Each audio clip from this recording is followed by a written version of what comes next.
Heading डाल लो, surjective function, surjective, जैसे इंजेक्टिव पढ़ा था लास्ट क्लास में, the new heading is surjective.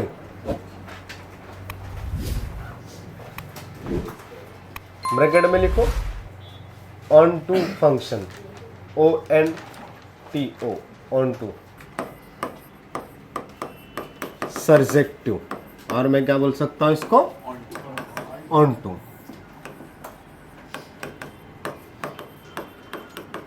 अब इस फंक्शन का डेफिनेशन बड़ा ही आसान है। इसमें क्या है आपके पास कि अगर कोई फंक्शन डिफाइंड है f a to b, तो इसमें a और b को क्या नाम से जानते हैं हम लोग, सबको पता है। हाँ, a is the domain, b is the codomain. तब ऑन टू की क्या कंडीशन है कि if range equal to codomain,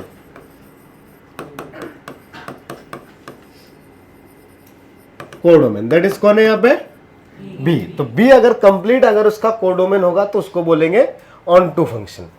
तो ये डेफिनेशन हो गया ऑन टू का। ऑन टू मतलब कौन, सर्जेक्टिव, राइट। हाँ, तो इसका जो दूसरा वाला पार्ट है वो है इनटू। अगर रेंज जो है is not equal to codomain, हाँ नॉट इक्वल टू रहेगा, लेकिन रेंज जो रहेगा वो आएगा तो कोडोमेन में से ही ना, तो उसका प्रॉपर सबसेट रहे। प्रॉपर सबसेट मतलब इक्वल को छोड़ के थोड़ा छोटा रहे। जैसे यहाँ पे अगर इक्वल का साइन लगा दूंगा तो इक्वल भी हो सकता है, हाँ, बट वो स्मॉलर है, ठीक है। मतलब दो कोडोमेन में एटलीस्ट एक एलिमेंट एक्स्ट्रा है, ठीक है। जैसे for example 1 2 3 1 A B C, एक नोटेशन है ऐसा। दूसरे वाले में 1 2 3 A B C, 1 2 3। तो ये ऑन टू है पहला वाला या नहीं है, है। अच्छा, साथ में ये भी बताए दो वो 1 1 है क्या, हाँ, ओके। अच्छा, ये वाला ऑन टू है, मैनी टू 1 तो है ही, और इन टू है, राइट। हाँ, तो ये फंक्शन हुआ ऑन टू। और अच्छे से बोलेंगे इसको जो नोटेशन है जिस तरीके से, तो 1 1 ऑन टू फंक्शन, दोनों साथ में चेक करने के लिए भी चीजें आती है। तो ये हो गया 1 1 ऑन टू, पर अभी मैं सिर्फ ऑन टू लिख रहा हूँ। और ये कौन हुआ, इन टू, हाँ, many 1 into. All combination आएंगे, many 1 onto, many 1 into, फिर 1 1 ऑन टू, 1 1 इन टू, ठीक है। हाँ, तो यहाँ पे क्या हो रहा है आपके पास कि रेंज तो A और B है, लेकिन कोडोमेन में C एक्स्ट्रा है। तो इसको नॉन सर्जेक्टिव ऐसा नाम से भी बोलते हैं,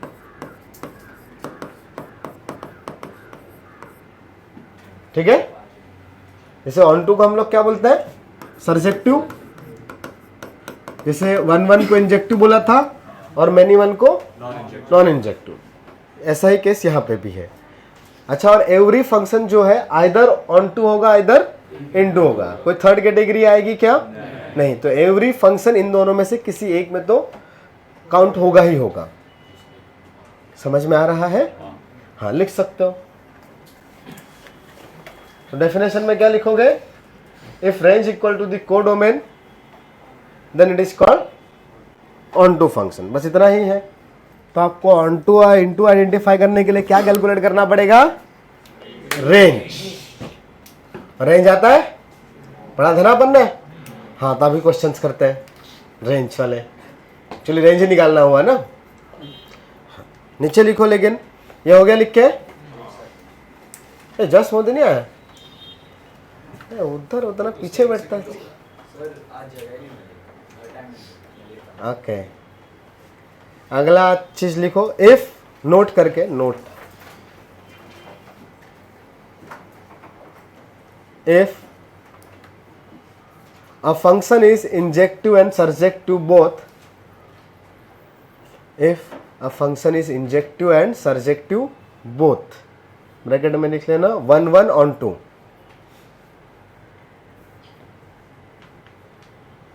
if a function is injective and surjective both, bracket में 1 1 onto, then it is called bijective function, then it is called bijective function, injective, surjective, bijective, फिर इसी में कंटिन्यूअस में कॉमा लगा के bijective functions are also called invertible functions. इसी line में आगे invertible function means, invertible function means inverse of the function is defined.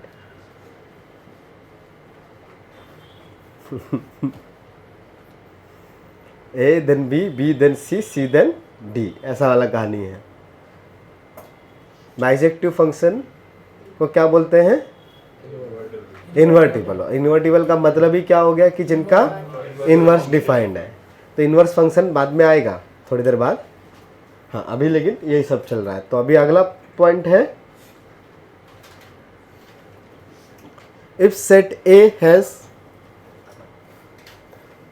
Upon number of on two into देखे थे ना, पहले सेट के क्या लिए थे, एन या m, number of elements n. हाँ, if set A has n elements, small n, number of elements in set को कार्डिनल नंबर भी बोलते हैं, कार्डिनिटी ऑफ द सेट। तो cardinal number of set A is n, वो sets में पढ़ोगे अच्छे से, किसी क्वेश्चन में वैसा लिखा हुआ भी आ सकता है, ठीक है। हम लोग अभी डिटेल में लिख रहे हैं। तो if set A has n elements and set B has m elements,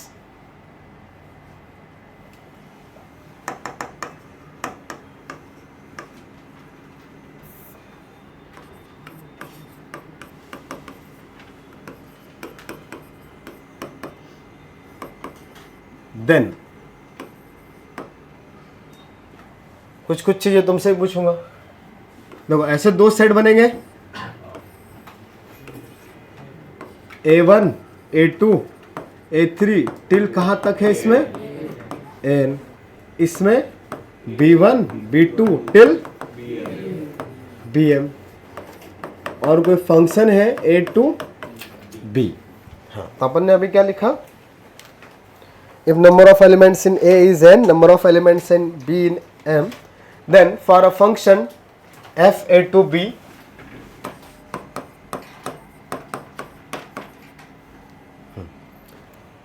हमें निकालना है onto function, right. But पहले निकालो टोटल नंबर ऑफ फंक्शंस कितने हैं, yes, total number of function. तो एवरी एलिमेंट ऑफ ए के पास m ऑप्शन है, तो m into M into M n times, तो m रेस टू n। ये सबको आता है समझ में, लास्ट क्लास में किया था। हाँ, दूसरा 1 1 मैंने 1 तो देख ही लिया था, फिर से नहीं लिख रहे हैं, देख लिया था ना। हाँ, अब इनटू फंक्शंस, ऑन टू निकालेंगे, but onto is total minus into, direct onto निकालने में ज़्यादा सोचना पड़ेगा, तो पहले इनटू निकालते हैं, मतलब उसमें भी यही करना पड़ेगा, टोटल में से माइनस। तो इनटू फंक्शंस, तो टोटल इनटू फंक्शन या नंबर ऑफ इनटू फंक्शन लिखते हैं। पेन से आता है, हाँ, निकालने की कोशिश करो नंबर ऑफ इनटू फंक्शंस। अच्छा है, मीनिंग समझ गया ना इनटू का।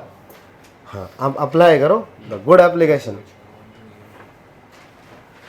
वो एनसीआर वगैरह के टर्म में बहुत सारे लोग आएंगे, फैक्टोरियल, एनसीआर, पावर, कुछ भी आ सकता है।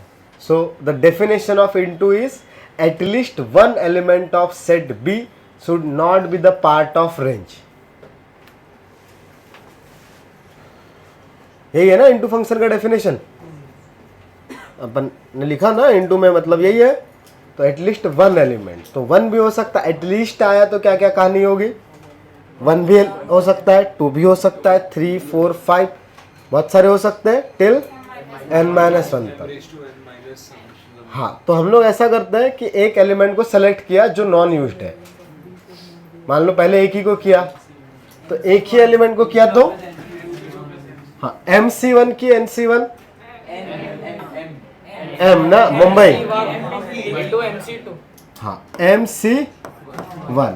तो MC1 M में से एक एलिमेंट सेलेक्ट कर लिया जो कि रेंज का पार्ट नहीं है। सो मान लो कि वो जो एक हमें नहीं चाहिए था वो थोड़ी देर के लिए कोई सा एक आ गया, लेट्स B1 ले लूं। चलो B1 जो है उस पर सर्कल किया तो पहली बार की कैलकुलेशन में B1 जो है हमारे पास हाँ पार्ट नहीं है, लेकिन बाकी चीजें जो है इनमें से कहीं भी जा सकती है। तो अब अगर मैं डायरेक्ट सोचूं पहले कि total possibilities to distribute the n different objects in m-1 objects या m-1 बॉक्सेस, ऐसा बोल सकते हैं। हाँ, every element of set A के पास अभी कितने ऑप्शंस है? m-1। वो एक चला गया उसको छोड़ के m-1। बट ये तो मैंने टोटल कहानी निकाली ना, पावर में कितना n। पहले के पास भी m-1, दूसरे के पास भी m-1, तीसरे के पास भी m-1 ऑप्शन। बट क्या इसमें अभी एग्जैक्टली एक ही एलिमेंट आया? नहीं, एक से ज्यादा भी आ गए और कोई चीज रिपीट भी हो गई। हाँ, कौन सी? अगर मैंने इसमें लिखा है ये MC1 में B1 आया, एक केस हुआ B1, तो उसके साथ m-1 में ऑल पॉसिबल केसेस, मतलब उसमें ये सब भी आ गए कि B2 भी नॉन यूज्ड था, सबके सब इधर ही आ गए। B2 एंड B3 दोनों ही नॉन यूज्ड थे, वो भी आ गया। B1 B2 B3 till Bn-1 non used थे, वो भी आ गया। सबके सब BM के पास चले गए, ये भी आ गया। ऑल पॉसिबल केसेस आए। हाँ, तो फिर जब MC1 वाला पहला एलिमेंट है B1, उसके साथ B2 भी कभी ना कभी नॉन यूज्ड कैटेगरी में आया होगा, आया होगा ना। हाँ, फिर जब B2 MC1 की जगह पे मान लो हमने B2 लिया, मैं पहला एलिमेंट है ना, तो पहला एलिमेंट तो कोई भी हो सकता था, तो पहला एलिमेंट मैंने ले लिया B2। अब उसके साथ में ऑल पॉसिबल केसेस जब बनाए तो उस टाइम पे भी तो B1 नॉन यूज्ड कैटेगरी में आ गया था, सही है। तो B1 और B2 दोनों नॉन यूज्ड कैटेगरी में आए, ऐसे दो केसेस हो गए ना, B1 के साथ भी और B2 के साथ भी। तो लेकिन दो बार तो काउंट नहीं कर सकते, तो माइनस करना पड़ेगा। तो सिर्फ B1 और B2 का हुआ या B1 और B3 का भी सेम प्रॉब्लम हुआ? तो एवरी दो लोगों का जो भी पेयर बना सबका आया। तो अभी क्या करूं मैं? माइनस किसको? M में से कितने लोग सेलेक्ट करूं? 2, MC2। बचे कितने? m-2। इन दोनों का डिफरेंस लिखना है ना। और पावर में फिर से भाई A में तो n एलिमेंट्स का ही कनेक्शन होगा ना। अब फिर से प्रॉब्लम हो गई क्या? हाँ, 3 वाले इसमें भी थे और इसमें भी थे, सब चले गए तो 0 हो गया। तो प्लस करना पड़ेगा ना। किसका प्लस करूं? MC3 इंटू 3 का पावर, ये ऐसा ही चलता जाएगा। लास्ट में M-1। अबे M खत्म हो गया, सबको ही छोड़ दोगे, फंक्शन किसका बनाओगे? एम्प्टी। हाँ, कुछ नहीं करने का, 0 मार्क्स, 40% M-1 ही सेलेक्ट करोगे ना, एक तो छोड़ोगे ना जिसके साथ फंक्शन बनाओगे, नहीं समझा? हाँ, तो यहां पे किसका पावर? 1/, हाँ, तो ये कौन बन गए? Number of into function. क्या अब तुम बता सकते हो मुझे नंबर ऑफ?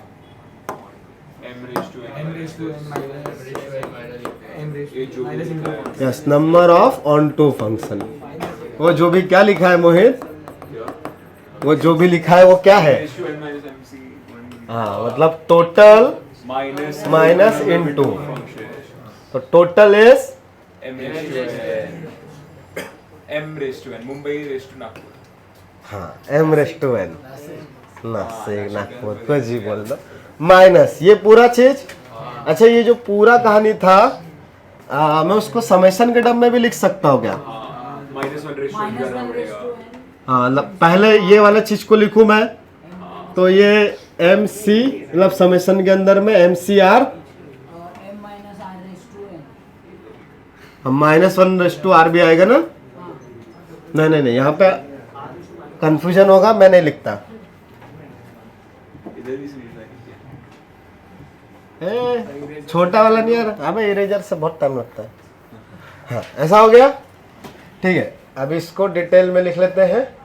तो वैसे तो समेशन में तुम लोगों ने सही आंसर दिया, बट गलती से किसी को नहीं आया होगा तो मैं अच्छे से लिख देता हूँ। ये m⁻n minus mc1 into m-1 का पावर n, फिर अगला वाला प्लस हो जाएगा तो mc2 m-2 का पावर n, फिर माइनस mc3 m-3 का power n and so on, right. The last one will be minus MC and minus 1. mcm Minus 1. Minus 1 M minus 1. Minus 1 raise to m।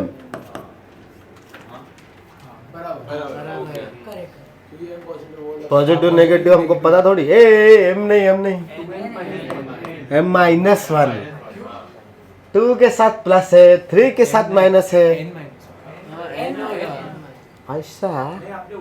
MC M minus 1 सही है. और 1 की power n, लो लिख दिया 1। ये जो 1 है 1 की पावर n, वो एज इट इज लिखा, वो -1 आया है इस अल्टरनेट साइन की वजह से। अल्टरनेट साइन देखो, 1 के साथ क्या है, ऑड के साथ नेगेटिव है ना, तो जो नंबर यहाँ पे r का है वही तो पावर में आएगा ना। अच्छा, इसको भी एक तरीके से और लिख सकता हूं मैं, mc0 इंटू m-0 का power n minus mc1 into m-1 का power n plus mc2 into m-2 का पावर n टिल लास्ट वाला तो सेम ही रहेगा क्या, 1 के पावर n। सर मैं गलती से N minus 2 लिख दिया. m की जगह पर n लिखा है। ओके, अब सही है, perfect notation in terms of summation. ये अल्टरनेट तरीका याद रहेगा ना, बढ़िया से रख लेना, बड़ा ही काम का है। समेशन बताओ जनरल टर्म,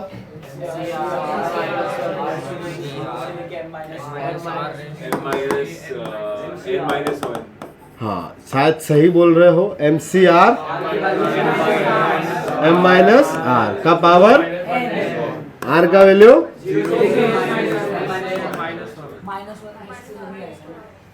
ऐसा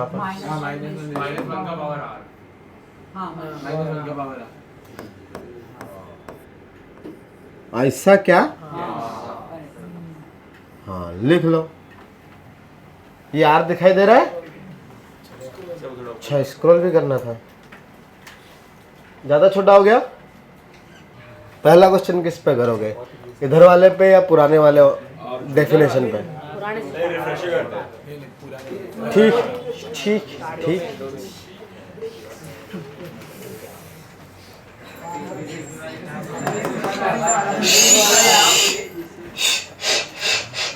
आइडेंटिफाई दिस फंक्शन इज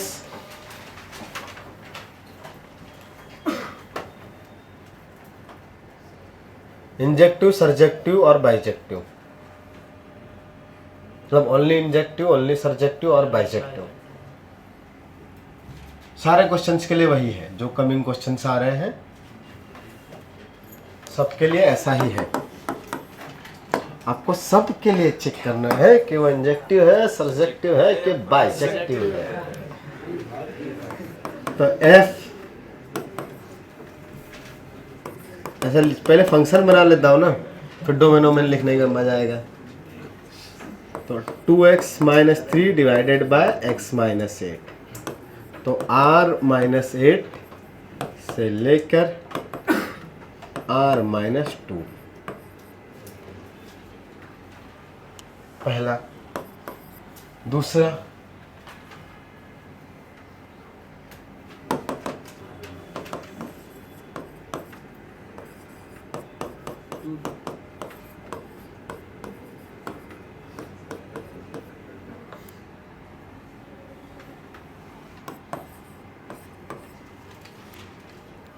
पहले 3 कर लेते हैं। तो पहले का आंसर क्या आया, बाइजेक्टिव। कैसे पता चला, चेक किया? पहले रेंज फाइंड किया। हाँ, लास्ट क्लास में क्या था, linear bye linear is always 1-1 function. तो इंजेक्टिव तो हो गया, और इसका रेंज क्या है, आर माइनस ए बाय सी। तो यहां से डायरेक्टली तुमको दिख रहा है कि रेंज रियल नंबर माइनस 2/1 आएगा, राइट। हाँ, तो आर माइनस 2 ही हुआ ना। हाँ, तो रेंज और कोडोमेन सेम आ गया क्या, बताओ। कोडोमेन, तो रेंज और कोडोमेन सेम आ गया, तो आंसर क्या हुआ, bijective. This function is bijective, that is 1 1 on 2। समझा। हाँ, सेकंड वाला बताओ।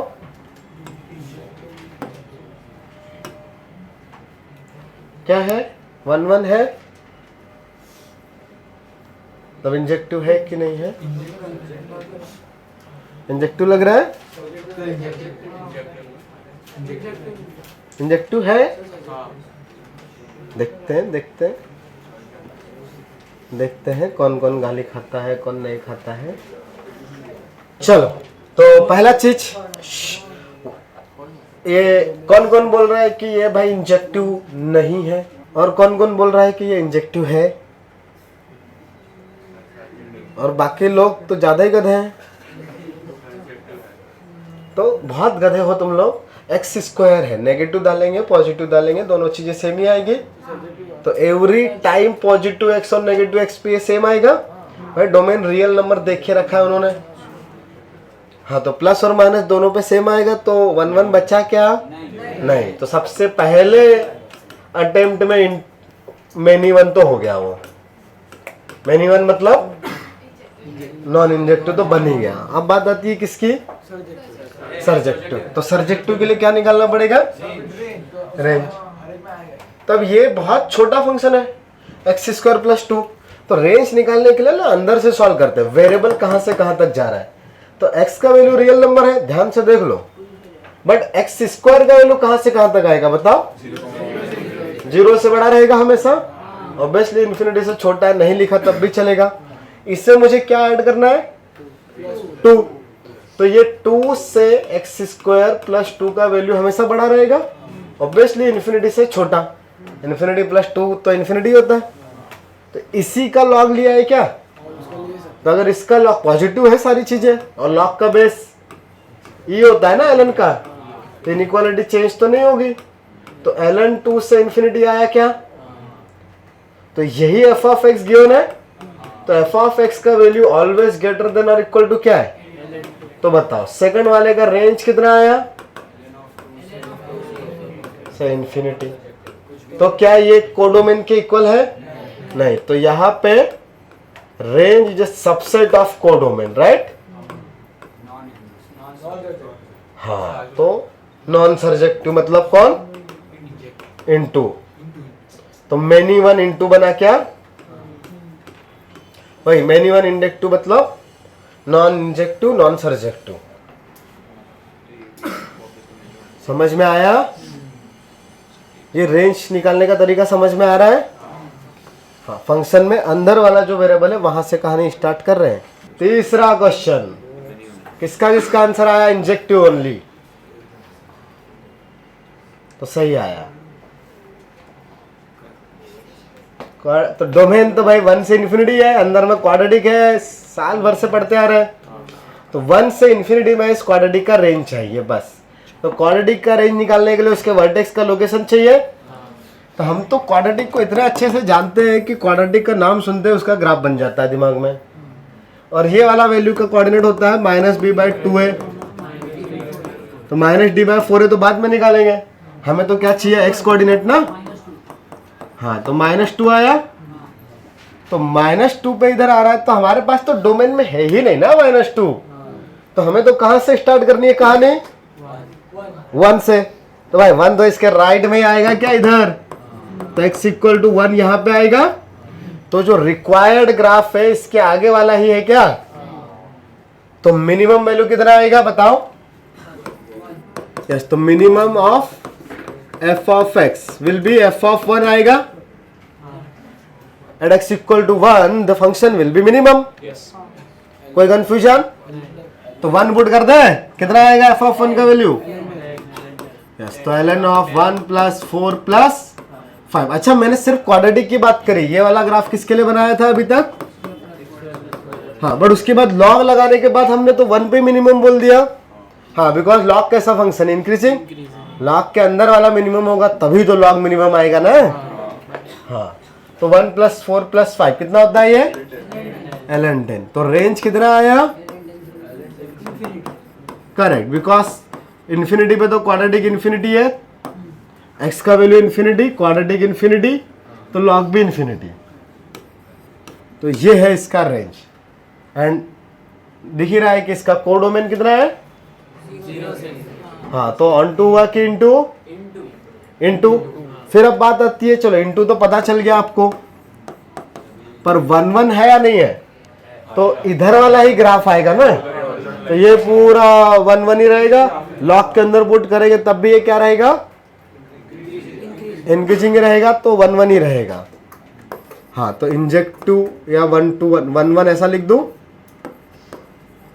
1 1 एंड इंटू, 1 to 1 अच्छा से ऐसा लिखा रहेगा, 1 to 1 एंड इंटू, या 1 to 1 इंटू।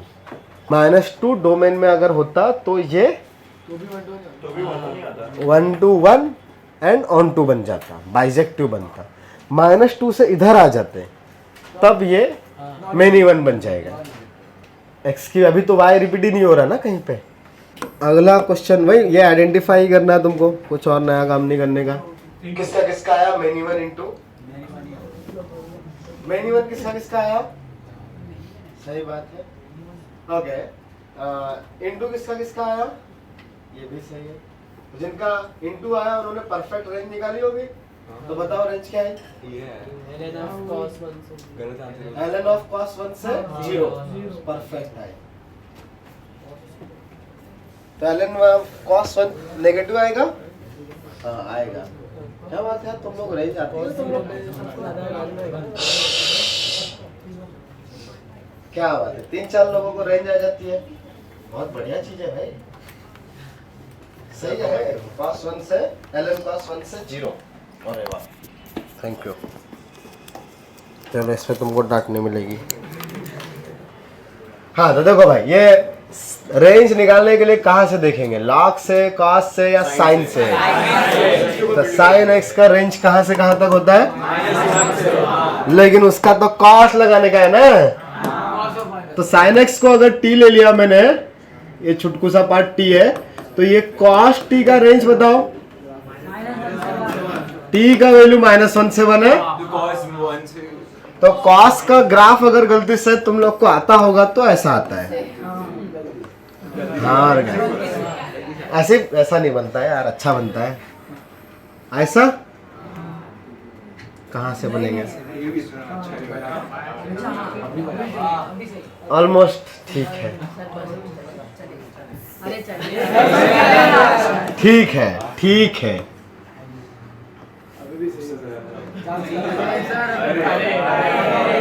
नहीं, चलो टाइम पास नहीं करते। ये वाला वैल्यू कितना, ये मान लो ये एक्सिस है टी वाला, और ये है y = cos t, cos t ना। ये वाला वैल्यू 0 1 कहाँ आएगा, इधर या लेफ्ट में, मेरे फिंगर के राइट में कि लेफ्ट में, राइट में, अभी राइट लेफ्ट,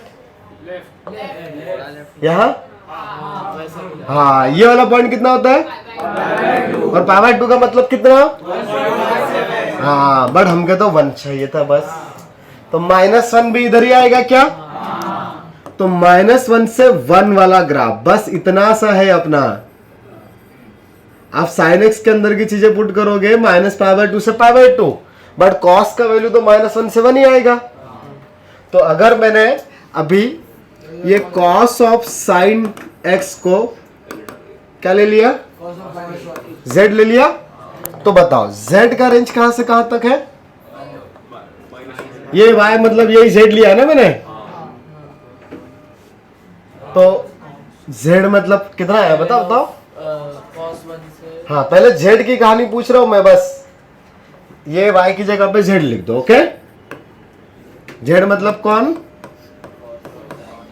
फिर से देख लो, कंफ्यूज हो रहे हो तो सबसे पहले अंदर वाला जो sin x था उसको मैंने समझने के लिए t लिखा, So the t is from -1 to 1. हाँ, then cos t का रेंज कहाँ से कहाँ तक आया बता सकते हो? वन से cos -1 तक। तो cos t का रेंज मतलब ये वाला चीज, तो उसका इनपुट -1 से 1 ही है ना, तो बस इतना सा ही ग्राफ आया, तो उसका y कोऑर्डिनेट बस ये जो हाईलाइटेड किया है वैसा ही आएगा। तो ये वाला पॉइंट कितना, लास्ट बेंच, बताओ कितना होगा ये पॉइंट? बात करोगे तो कैसे दिखाई देगा? देख लो अभी फिर से, ये ग्राफ दिखाई दे रहा है। हाँ, सो cos t है and the t is from -1 to 1. So the minimum value of z मतलब ये एक्सिस मान लेते हैं z है। हाँ, तो मिनिमम वैल्यू यहाँ पे आएगी ना, कितनी होगी बताओ? हाँ, ये 1 पुट करूँ या -1 पुट करूँ, दोनों में सेम ही आएगा ना, और दो जगह पे सेम आएगा भाई, राइट में भी और लेफ्ट में भी, तो मेनी 1 तो कंफर्म हो गया, 1 तो बचा ही नहीं ना। हाँ, और ये मिनिमम वैल्यू 1 और यहाँ पे कितना आता है, तो cos t का value is from cos 1 to 1। अभी इसका लॉग लेना है क्या, तो log ऑफ cos t बताओ कहां से कहां तक, log 1 ln था, ठीक है ऐसा आएगा। चाहिए कितना होता है, 0 से छोटा हुआ, मेरे पास कौन, f ऑफ x, ये f ऑफ x ही है ना, बट किससे ग्रेटर है, ln ऑफ cos 1 से। तो रेंज कितनी आई, तो ln ऑफ cos 1 to 0, बस इतना ही आया। तो क्या ये कोडोमेन के इक्वल है, नहीं, द कोडोमेन इज -∞ to 0, तो इनटू हुआ ये, और मेनी 1 तो हो ही गया। हाँ, ग्राफ ही दिख रहा है राइट और लेफ्ट में, इनपुट ही में cos t वाला ही मेनी 1 बन गया ना। अच्छा, ये समझ में आया, ये 1 कहाँ से आया, माइनस और 1 दोनों पे cos 1 ही आ रहा था, लेकिन बीच में वो t का वैल्यू 0 था, इसलिए वो 1 आ गया। t का वैल्यू 0 तो है ना, हाँ, और हमें फंक्शन का वैल्यू चाहिए, तो t की वैल्यू 0 पे ये यहाँ पे 1 आया था, ये समझ में आ रहा है क्या? माइनस और 1 दोनों पे वो cos 1 का वैल्यू और cos -1 का वैल्यू सेम ही है, पर 0 पे वो 1 है। अगला क्वेश्चन लिखे, चलो इफ नहीं, अब अगला क्वेश्चन है फ्रेश दे रहा हूं, FR2A given by f of x is equal to e raised to x minus mod x divided by e raised to x plus e raised to mod x।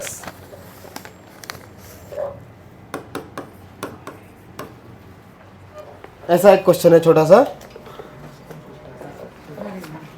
हाँ, FR2A where f of x is e raised to x, ये दिखाई दे रहा क्या लिखा था, e raised to x minus e raised to minus mod x divided by e raised to x plus e raised to mod x था, बस हो गया। ऐसा इज ए सर्जेक्टिव फाइंड ए, तो ए बताओ,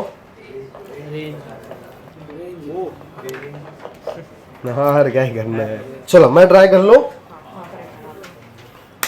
तो डोमेन का कुछ चेक करने का जरूरत है नहीं, हो तो गिवन है रियल नंबर, मॉड है मॉड, जब भी मॉड आएगा तो क्या करेंगे, दो केसेस, कौन सा, x is greater than equal to 0 और केस 2 क्या आएगा, x इज लेस देन 0। किसने ये बनाया फिर भी आंसर नहीं आया। फिर अगला स्टेप रहेगा, मॉड की जगह पे अभी पहला लेफ्ट वाला सॉल्व कर ले।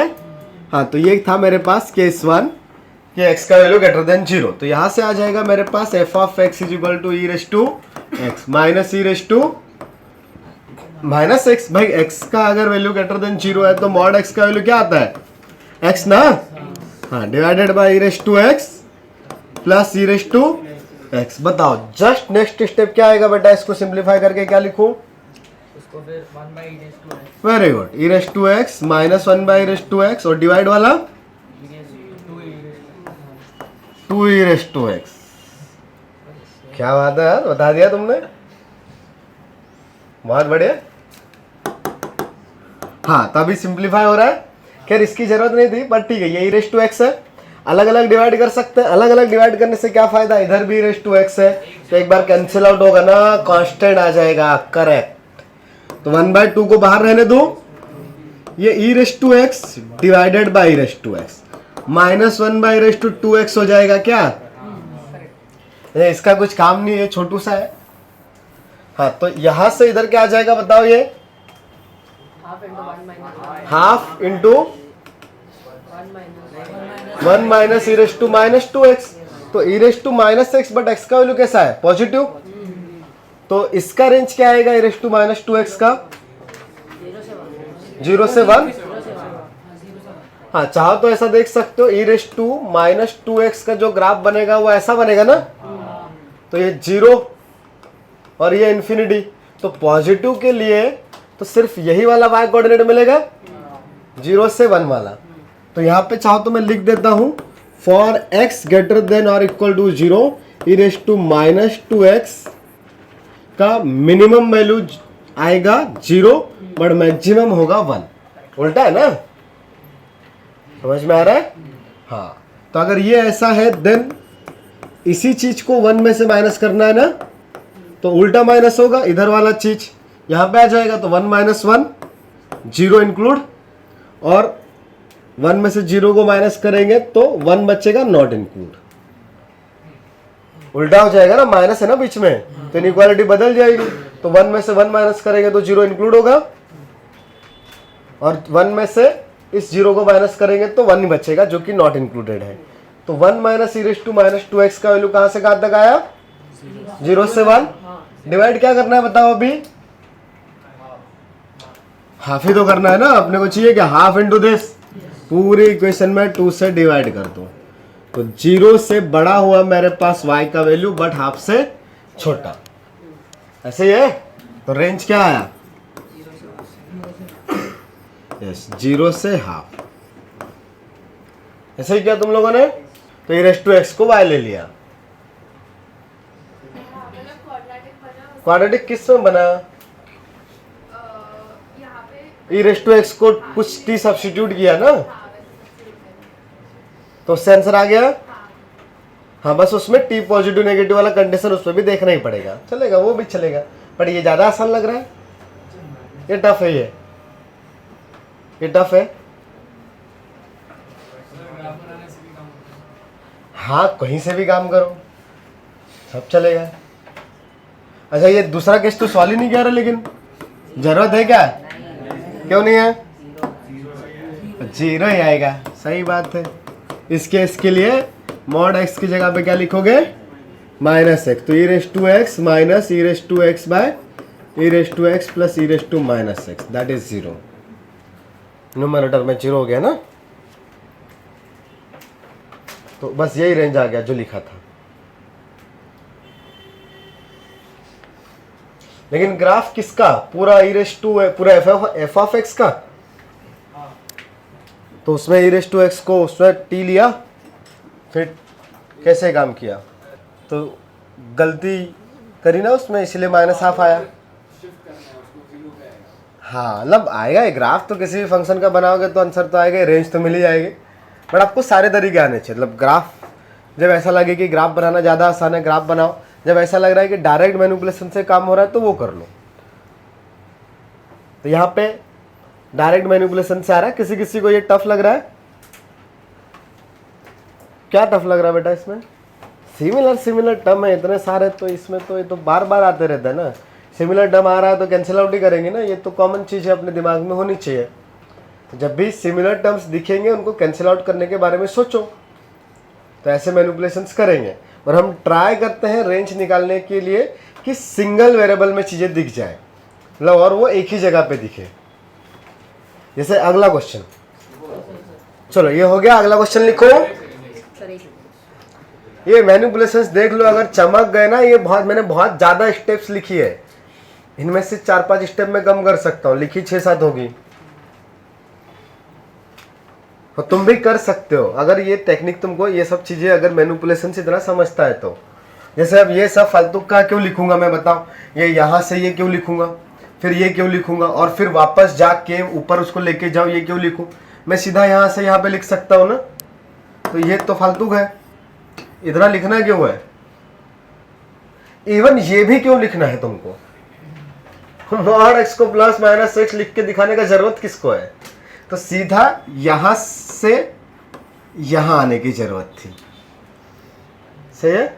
और फिर ये एक्सप्लेनेशन ये सब दिमाग में होता है, e−2x का वैल्यू कहां से कहां तक जाएगा फॉर पॉजिटिव x, e⁻x होता तो 0 से इन्फिनिटी जाता ना, -x है तो 0 से 1, सॉरी 1 से इन्फिनिटी जाता पॉजिटिव के लिए, नेगेटिव है तो 0 से 1 उल्टा आएगा ना, 1 से इन्फिनिटी का रेसिप्रोकल है 0 to 1, तो ये 0 to 1 है, पुट कर दिया होता ये आंसर आता, तो ये बीच का पार्ट भी फालतू है। तो एक्चुअली तुमको इतना समझ में आना चाहिए कि इस स्टेप के बाद आप ये लिख सको और उसके बाद ये खत्म। तो ये सब चीज़ें थोड़ी देर की है, अभी समझ रहे हो इसलिए सब कुछ है, ये सब चीज़ें माइंड में हो सकती है, बात समझ में आ रही है ना। तो जब आप एग्जाम में करो तो आपको मतलब ये सिर्फ इस क्वेश्चन का नहीं, बाकी सब में भी जो इतना तरीके से हम यहाँ पे कर रहे हैं उसमें से बहुत सारे स्टेप्स आपके ओरली हो जानी चाहिए, उतना मैथ्स प्रैक्टिस करने का रिक्वायरमेंट रहता है। और वैसे भी मैथ्स बहुत लेंथी आ रहा है, सब कुछ लिखेंगे तो कैसे काम चलेगा, तो इतना तो कर ही सकते हो ना 20-30 सेकंड में, बाकी इतना लिखोगे तो 2 मिनट लग जाएंगे। तो अगला क्वेश्चन करें या डाउन, हाँ ठीक है।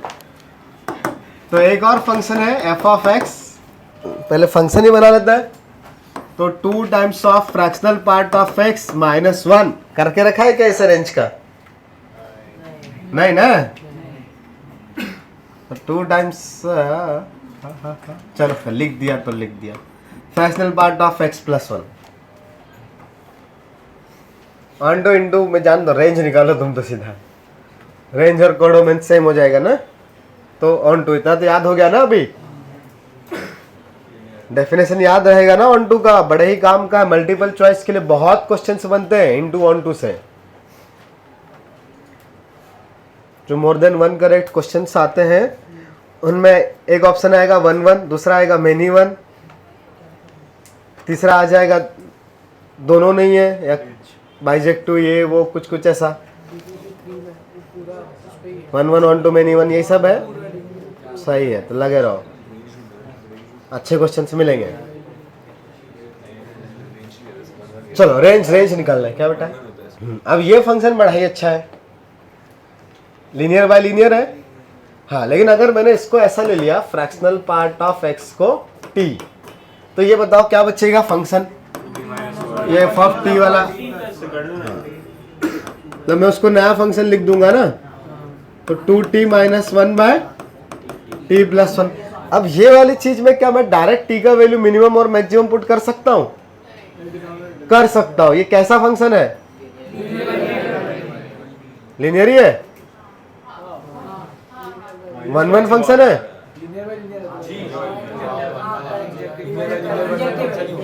इंजेक्टिव है ना, 1-1 तो है ही, हाँ। तो अब लेकिन फिर भी जब भी इंजेक्टिव आएगा तो हमें एक चीज और देखनी पड़ेगी, वो जहां पे असमटोट आएगा वो इसके बीच में आ रहा है या नहीं आ रहा है। तो हमारा डोमेन जो है t के लिए 0 से 1 है, क्या उसके बीच में इसका असमटोट आ रहा है, असमटोट याद है ना क्या होता है, इसका ग्राफ बनाया था ना कुछ, हाँ, वो असमटोट जैसे डॉट डॉट डॉट वाली लाइन होती है, ऐसा उस पे इन्फिनिटी चला जाता है, हाँ। तो असमटोट है क्या इसका, नहीं, कौन से वैल्यू पे आता है असमटोट, बट अभी क्या लिखा हुआ है, हाँ। तो ये जो भी ग्राफ रहेगा अपने को पता है ना ये कैसा बनता है, -1 पे, मतलब ग्राफ बनाने का जरूरत नहीं है, मतलब ये कुछ कैसा आएगा क्या पता, कैसा आएगा पता है, -1 पे, मतलब अगर मान लो ये पूरा होता t का एक्सिस, जस्ट फॉर अंडरस्टैंडिंग हम लोग बना रहे हैं, ठीक है। तो अगर t का वैल्यू मैं 1/2 पुट करूंगा तो ये 0 आ जाएगा, और टी का वैल्यू 0 है तो ये वैल्यू कितना आता है -12। टी का वैल्यू -1 पे ही कितना होने वाला है इन्फिनिटी, तो उससे आगे लेकिन ये पॉजिटिव है तो ये वाला ऐसा आता है, राइट, और ये यहाँ पे ये ऐसा आता है ना, टी का वैल्यू 0 पे ये -1, तो गलती से बोल दिया, ठीक है माफ कर दो, -1, ठीक है, इतना ठीक है। रफ ग्राफ ऐसे ही बनेगा ना। हाँ, तो अगर मेरे पास, ध्यान से देख लो, अगर मेरे पास x का वैल्यू या t का वैल्यू इधर में इस असमटोट के एक साइड में है, कहीं पे भी, कहीं पर भी है, एक इधर है दूसरा इधर है, तो एक पे मिनिमम मिलेगा दूसरे पे, इधर में है तब भी ऐसा ही होगा ना, एक पे मिनिमम दूसरे पे।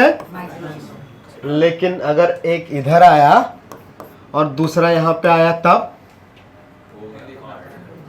इधर ये मिला, इस पे ये मिला, तो बोलोगे चलो ये मिनिमम हो गया और ये मैक्सिमम हो गया, बट इस पूरे इंटरवल में तो इन्फिनिटी भी तो आ रहा था, तब चीजें बदल जाएगी। कौन सा वाला?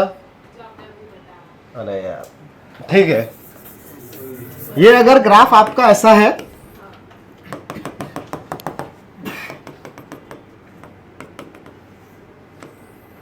ऐसा, इसमें 2 नहीं आएगा ना रेंज में, हाँ, तो ये 0.2 आएगा, y का वैल्यू 2 पे होलो सर्कल, राइट, और डोमेन में कौन नहीं आएगा -1, तो ये ऐसा ग्राफ बनेगा। ये ग्राफ अपन ने बनाया था ना कभी, हाँ, तो ये ऐसे ग्राफ बनेगा। अब मेरे पास मान लो, इस क्वेश्चन को साइड में रख देते हैं थोड़ी देर के लिए, द डोमेन इज, ये मान लो x एक्सिस था, ये y था, द डोमेन इज -5 to 5, इसमें से है, इसमें से कुछ हटा देते हैं, -1 को हटाना पड़ेगा, डिवाइड में है, तो अब रेंज बताओ, तो -5x का वैल्यू यहाँ पे आएगा और +5 यहाँ पे आएगा, तो जो x का वैल्यू है -5 और 5, ये वाला पार्ट है से, इसके लिए y का वैल्यू क्या क्या है, ये आएगा यहाँ पे, थोड़ा दूसरा कलर कौन सा ले, हाँ ये चलेगा, ये वाला आएगा, ऊपर तक जाएंगे, अच्छा ये भी आएगा, कहाँ तक 5 तक, तो ये कुछ आएगा वैल्यू, वो 5 निकाल के पुट करके निकाल लेंगे ना, मान लो ये y1 आया, और ये भी तो आएगा ना एक, ये y2, y1 y2 निकाल सकते हैं, एक बार +5 पुट कर देंगे, एक बार -5, तो अब रेंज बताओ क्या आएगा, -इन्फिनिटी से y1 यूनियन y2 से इन्फिनिटी। हाँ, लेकिन अगर मेरे पास में इंटरवल ऐसा होता, x का वैल्यू मान लो -5 से -4, तब -5 पे y2 आ गया, -4 यहाँ पे आएगा, -4 पे मान लो y3 आ जाता, तो y4 -5 पे वैल्यू y2 ना, y2 से y3, बस इतना ही होता, इन्फिनिटी पे जाने की जरूरत नहीं पड़ती। सो द थिंग इज कि असमटोड हमारे इंटरवल के बीच में आ रहा है या नहीं आ रहा है। अगर असमटोड आ गया तो ठीक है, उस पर्टिकुलर पॉइंट पे नॉट डिफाइंड हो जाएगा फंक्शन, डोमेन से बाहर निकल जाएगा, बट राइट और लेफ्ट में तो चीजें +इन्फिनिटी और -इन्फिनिटी पे जाएगी। बट अगेन उस केस में कंप्लीट -इन्फिनिटी से +इन्फिनिटी रेंज नहीं मिलेगी, कुछ पार्ट मिलेगा जो यहाँ पे हमने लिखा, जिसे ये बीच वाला पार्ट गायब था, समझा? हाँ, तो इस क्वेश्चन में क्या कहानी है, क्या असमटोड बीच में है? हाँ, तो डायरेक्ट वैल्यू पुट करके खत्म कर दे। हाँ, तो आंसर क्या आ जाएगा?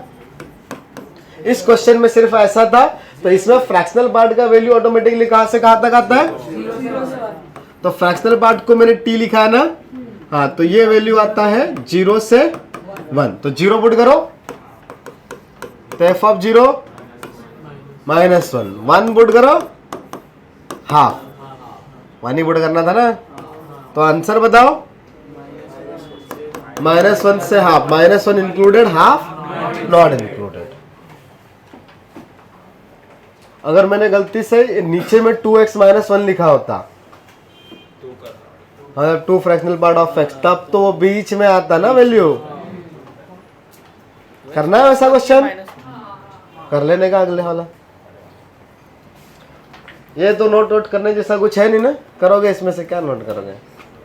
कौन सा? ये वाला y2 y3 ना? 2 में पूछ रहा था 2 कैसा है? कौन सा 2? ये अच्छा, ये वाला 2। ये रेंज अपना क्या होता है बेटा? r माइनस ए बाई सी। हाँ ये ना, ये काम का है, ये सही समझा तुमने। ये क्वेश्चन तो सही है, ये पूछ सकते हो। हाँ, ये 2 कहाँ से आया? बड़ा ही काम का है, ए बाई सी से। तो उस पर हॉरिजॉन्टल असमतोड़ है ना, रेंज में वो पॉइंट इंक्लूड नहीं होता। ये सब बातें जो मैं बोलता हूँ थोड़ी बहुत दिमाग में जाती है, पल्ले पड़ती है कुछ थोड़ी बहुत। 2 नहीं समझ में आ रहा है ना तुम लोगों को? चलो तो ये हटाओ। हाँ, तो एक पहले तो रफ ग्राफ बना के दिखाओ। y is equal to 5x minus 1 by 3x plus 1 का, और फिर रेंज निकालो इसकी। रेंज फॉर -2 से 2। ऐसा कैसे -2 से 2 करेंगे रे? उसमें चलो हटा देते ना, अपना क्या दिक्कत है। -2 माइनस -1/3। चलो अच्छा, वर्टिकल असमतोड़ किस पे आएगा? हाँ, जहां पे डिवाइड वाला चीज 0 हो रहा था, राइट? बातचीत बंद करो, ऊपर देख लो। डिवाइड वाला चीज 0 किस पे होगा? x इज इक्वल टू -1/3 पे। और इसके रेंज में कौन सा पार्ट नहीं आता है? एक्चुअल रेंज में रियल नंबर्स के लिए a बाई सी वाला।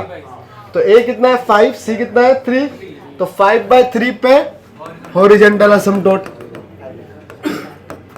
अब नीचे से पहले इधर नेगेटिव इन्फिनिटी से स्टार्ट होगा या पॉजिटिव इन्फिनिटी से? बहुत सारे तरीके हैं चेक करने के, डिसाइड करने के। हम कोई भी एक तरीके से बात कर लेते हैं। तो हम x इक्वल टू 0 पुट करके देख लेते हैं।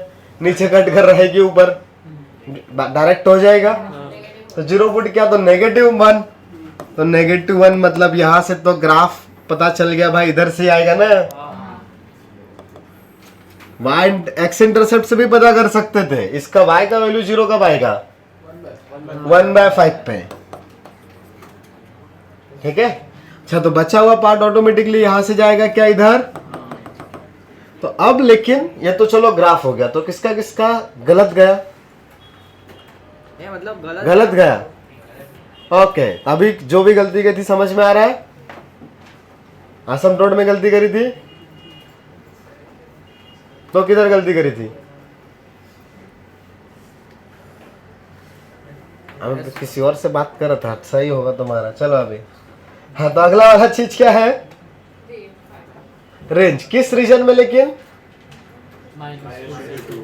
तो -2 से 2। तो भाई -2 इधर आएगा क्या, और +2 इधर आएगा। तो ये -2 पे y निकाल सकते हो। ये f ऑफ -2 कितना आएगा? निकाला क्या तुम लोगों ने? हाँ, 5 2 10 -11 -11/-5। तो 11/5 हो गया। सबका ये आया। हाँ, फिर 2 डाला तो 9/7। करेक्ट, तो 9/7। तो अपने पास जो डोमेन है वो सिर्फ इतना वाला है, राइट? तो ये बीच वाला जो पार्ट है वो नहीं चाहिए। इस वाइट लाइन से ऊपर और इस वाइट लाइन से नीचे, ये वाला भी चलेगा और ये ऊपर भी चलेगा, राइट? समझ में आ रहा है क्या? इधर से ऊपर जाना है, इधर से नीचे आना था। ये बीच का पार्ट छोड़ के सब कुछ आएगा। 11/5 से infinity। तो -∞ से 9/7 यूनियन 11/5 से इन्फिनिटी। तो किसका किसका ये आंसर आया? ओके, ये काफी लोगों का गलत गया। फिर से देख लेते हैं। इसमें हमने क्या किया? जो x का वैल्यू था भाई ये -2 पुट करने पे ये y मिला, फिर ये सब x पुट किया तो ये ऊपर वाला ही ग्राफ मिलेगा ना, बस समझ में आ रहा है। फिर इधर वाला जब ये वाला वैल्यूज पुट किया तो उसके लिए ये ग्राफ मिला, तो उसके लिए इधर y मिला। तो ये जो कलर वाले ग्राफ्स दिख रहे हैं, बस इतना ही तो रेंज है। क्या ये बीच वाला y जो है वो इस रीजन के लिए था जो अपने डोमेन में नहीं है, या फिर इधर वाले के लिए था जो भी अपने डोमेन में नहीं है। तो ये बीच वाला जो y है वो हटाना पड़ेगा। अभी समझा? पक्का? गुड, लग तो रहा है ना, समझ गया। चलो आगे बढ़े थोड़ा सा। सर पर ये तो x की मिनिमम वैल्यू -2 जब सब्स्टिट्यूट कर दे तभी 11/5 रहता है, तो पूरा वो फंक्शन होगा उसका मिनिमम वैल्यू क्यों? -1/3 से थोड़ा सा बड़ा नंबर पुट करो तो -∞ आ रहा है। ऐसा किसने बोला कि x का मिनिमम वैल्यू होगा तो ही y का मिनिमम वैल्यू मिलेगा? है? किसने बोला? ये बीच के नंबर्स थोड़े से अगर मैं हटा दूं तो शायद ग्राफ थोड़ा क्लियर दिखेगा। चलो ये सब हटा दूं, ये सब भी हटा दिया। चलो थोड़ी देर के लिए, अरे ये सब तो हटा दूंगा तो क्या ही बचेगा, पूरा ही ग्राफ खत्म हो गया रे।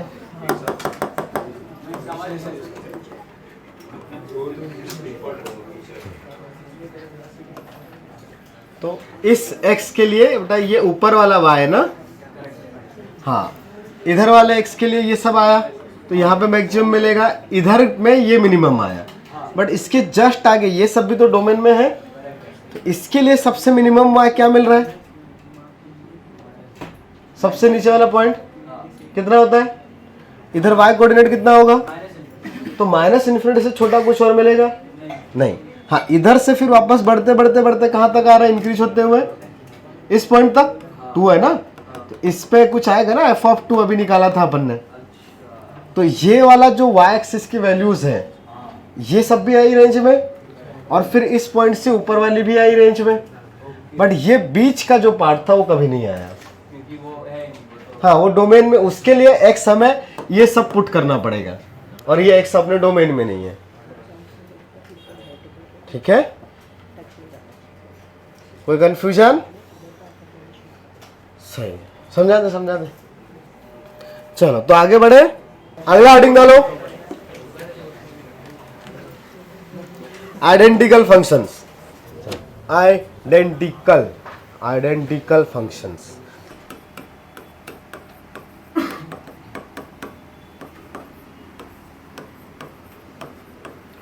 Two functions f of x and g of x are called identical functions if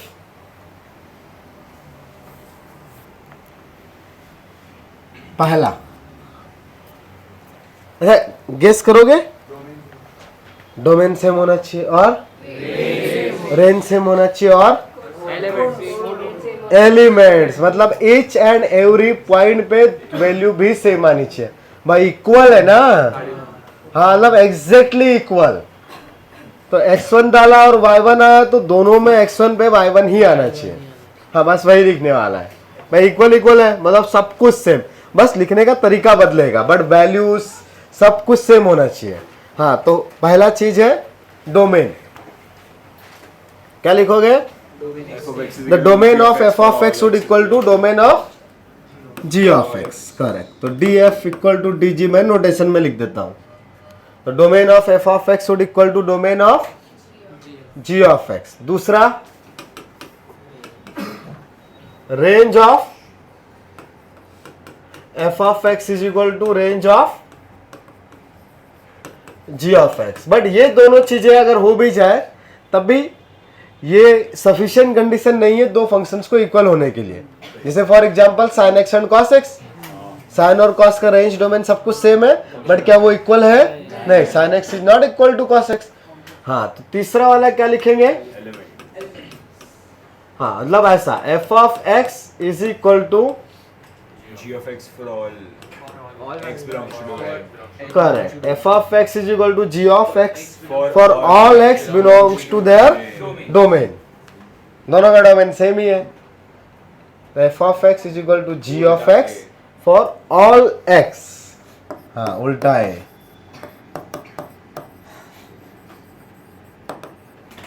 for their domain.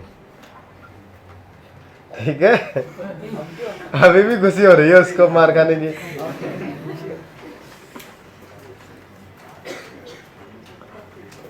समझ में आ रहा है? हाँ, तो आइडेंटिफाई करो, क्वेश्चन लिखो, इसमें कुछ कंफ्यूजन नहीं है ना. तो identify which pair of functions are identical to each other. पहला, root of x square and root x the whole square. दूसरा, ln of x square and ln of 2ln of x. तीसरा,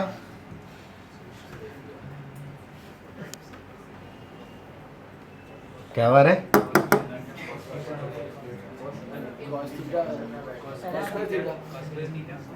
हाँ ये भी सही है, sec x और 1 bye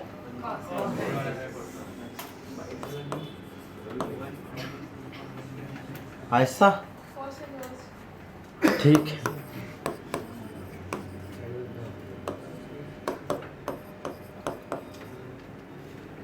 हाँ इन चारों में से बताओ पहले तो जल्दी जल्दी.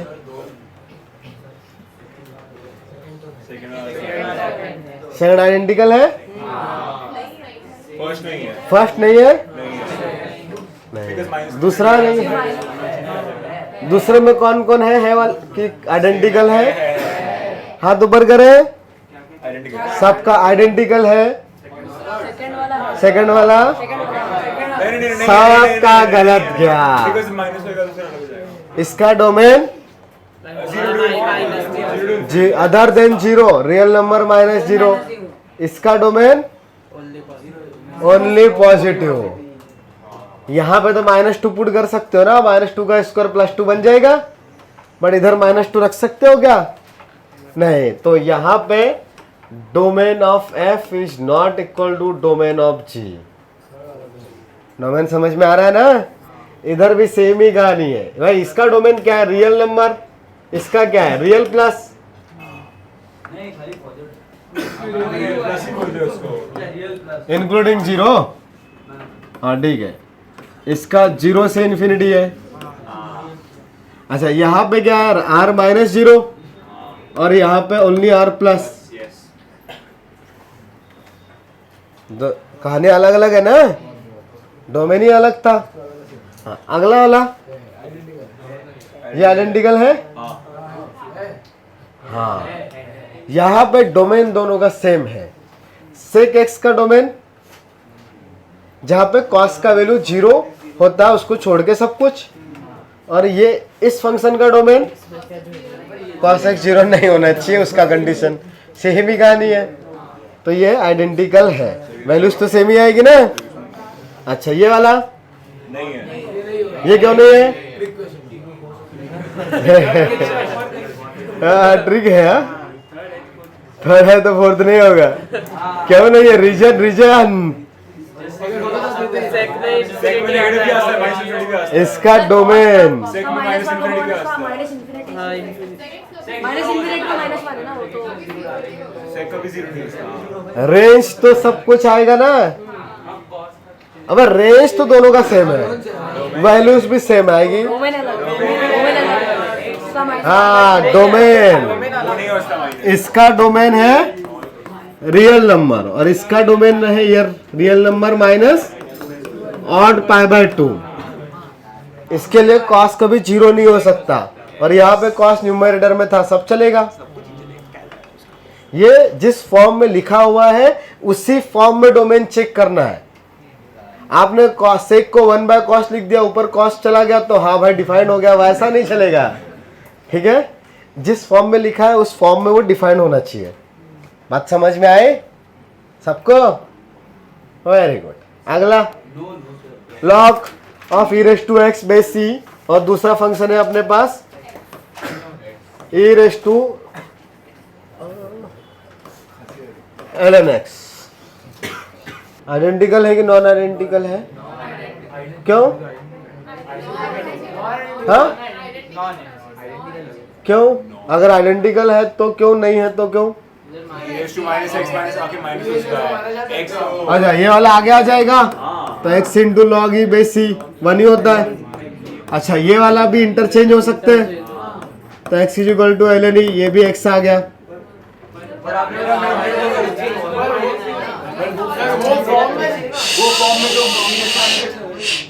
तो प्रॉब्लम क्या है? एक्स का वैल्यू वो हमें नेगेटिव नहीं हो सकता ना। हाँ, इसका डोमेन क्या है? रियल नंबर, और इसका only R plus, positive number ना, पॉजिटिव रियल, तो डोमेन ही अलग है, बात ही खत्म हो गई। आइडेंटिकल वाले हाथ ऊपर करें, नॉन आइडेंटिकल वाले हाथ ऊपर करें, नॉन आइडेंटिकल वाले जीत गए। Domain, again domain. A multiplication के बाद प्लस हो जाएगा, जब हम माइनस पुट करेंगे तो मल्टीप्लिकेशन के बाद प्लस हो जाएगा। दो रूट अलग है ना। तो पहले तुम लिखोगे अच्छा ये -3 और इधर में तुमने कर दिया -8, तो इसको लिख दोगे तुम √24? नहीं, यहाँ पे ये ऑलरेडी आयोटा बन गया, तो √3 iota minus 24 √8 iota, that will be -√24। तो ये कहानी अलग हो गई, समझ में आ रहा है? हाँ, तो इसके डोमेन अलग अलग है। इसके लिए x² -1 greater than equal to 0 चाहिए था, लेकिन इसमें x -1 पॉजिटिव भी चाहिए था एंड x+1 भी पॉजिटिव चाहिए। तो ऊपर वाले का डोमेन क्या है? -∞ से 1 यूनियन 1, सॉरी -1 यूनियन 1 से, और नीचे वाले का 0 1 से, 1 से इन्फिनिटी, 1 से बड़ा ना। इसका डोमेन बताओ, इसका 1 क्यों नॉट इंक्लूडेड?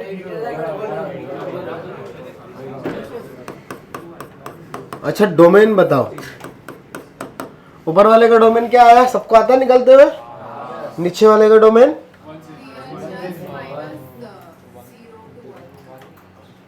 नीचे वाले का real plus minus 0 to 1,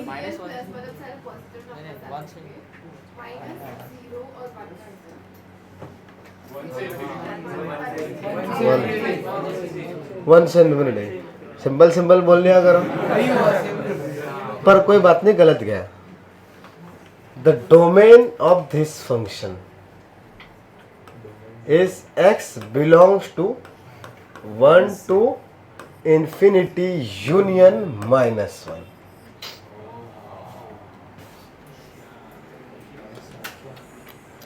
Whenever this function has real output, anything to 0 real बनता है इसलिए। अच्छा 0 भी आता है उसमें।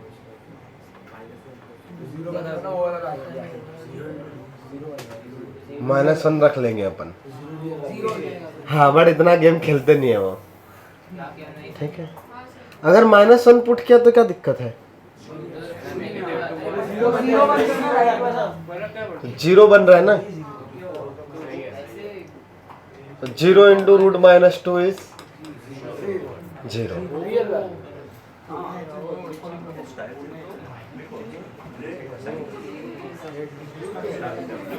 0 आया ना, तो कोई नॉन रियल चीज है क्या? हाँ, तब ऐसी चीजें जहाँ पे आएगी थोड़ा क्वेश्चन में कुछ रहेगा, उस पर डिपेंड करेगा।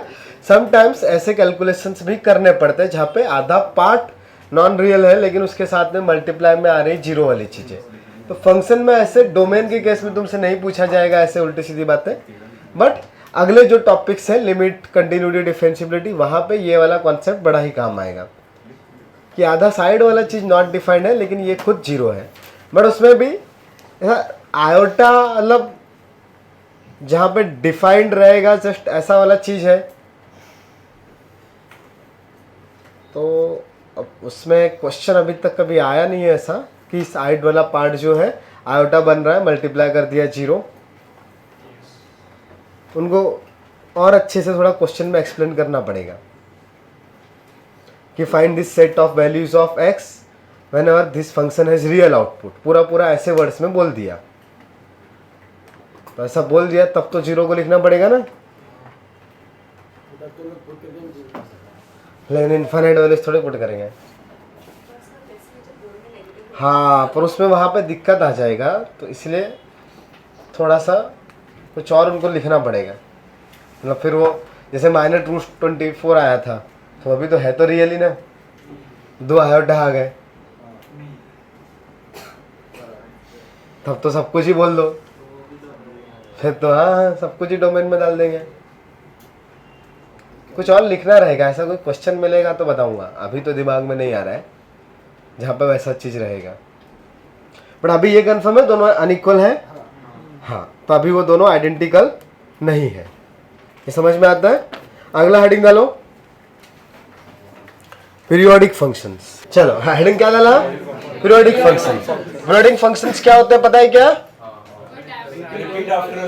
हाँ, एक पर्टिकुलर टाइम के बाद वो रिपीट करेंगे। बट यहाँ पे टाइम वाला तो खेल है नहीं, यहाँ पे तो क्या है, हाँ x का वैल्यू डोमेन इंटरवल, तो एक पर्टिकुलर इंटरवल के बाद वो चीजें रिपीट हो, दैट इज y कोऑर्डिनेट फिर से वही आ जाए जो पहले आया था। तो ऐसे फंक्शंस को क्या बोलते हैं? पीरियोडिक। कुछ पीरियोडिक फंक्शंस तुम बहुत अच्छे से जानते हो, जिनको हम लोग सारे ट्रिग्नोमेट्रिक फंक्शंस। क्या इनवर्स ट्रिग्नोमेट्रिक फंक्शंस भी पीरियोडिक फंक्शंस है? नहीं।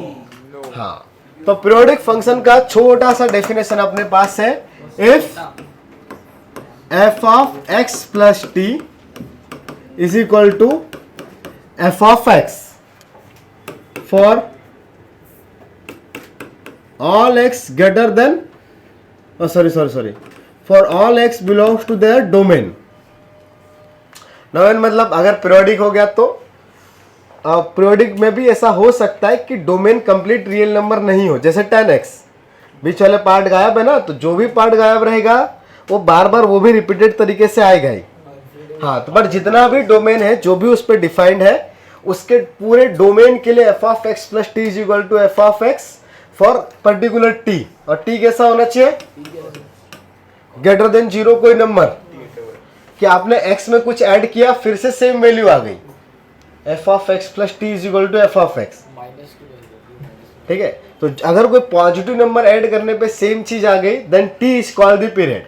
जैसे for example sine x plus 2 pi कितना होता है? साइन x से होता है। अच्छा, साइन x प्लस 4 पाई कितना होता है? तो इसका पीरियड को 2x भी बोल सकते हैं, और सॉरी 2 पाई भी बोल सकते हैं, या फिर 4 पाई भी, फिर तो 6 पाई भी बोल देंगे। हाँ, 2n पाई बोल देंगे, तो एक यूनिक चीज नहीं हुई ना। तो हाँ, कुछ तो रहेगा ना ऐसा वर्ड। हाँ, तो यहाँ पे वर्ड यूज करते हैं फंडामेंटल पीरियड। ठीक है, हाँ, तो fundamental period is the smallest positive value of t for which the equation f of x plus t is equal to f of x is true for all x belongs to their domain. Their domain मतलब f of x का डोमेन। समझ में आ रहा है? किसी को दिक्कत डेफिनेशन में? हाँ, तो लिख लेते हैं। Correct, the minimum fundamental period is 2 pi, 4 pi 6 pi all are the period.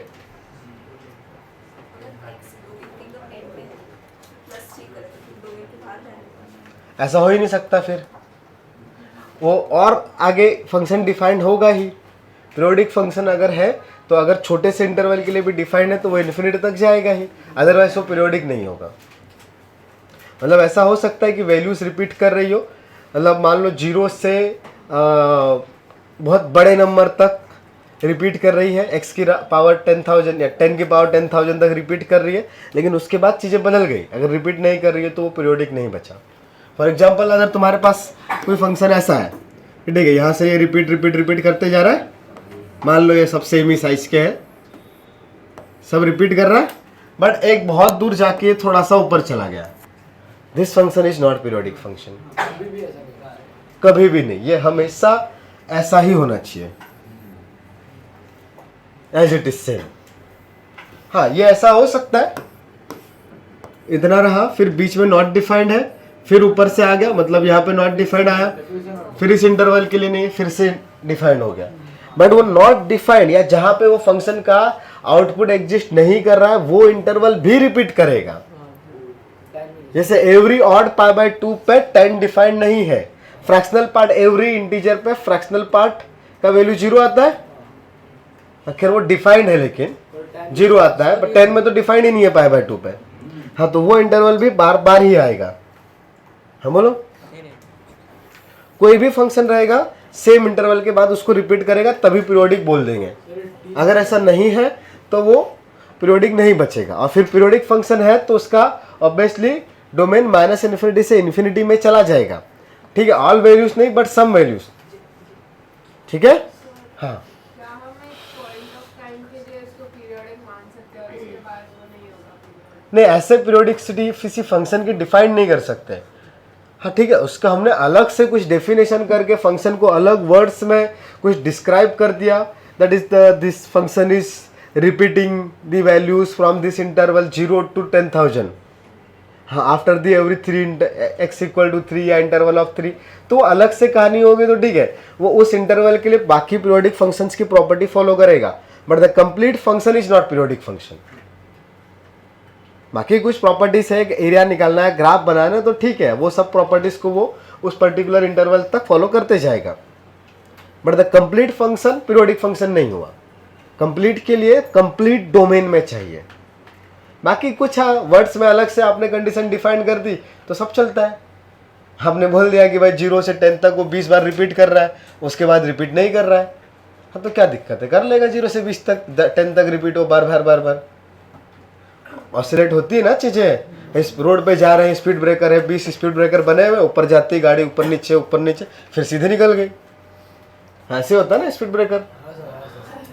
हाँ तो भाई ठीक है, ये बीच के लोग हो गए रिपीटिंग वाले, बट पूरा फंक्शन वैसा नहीं है।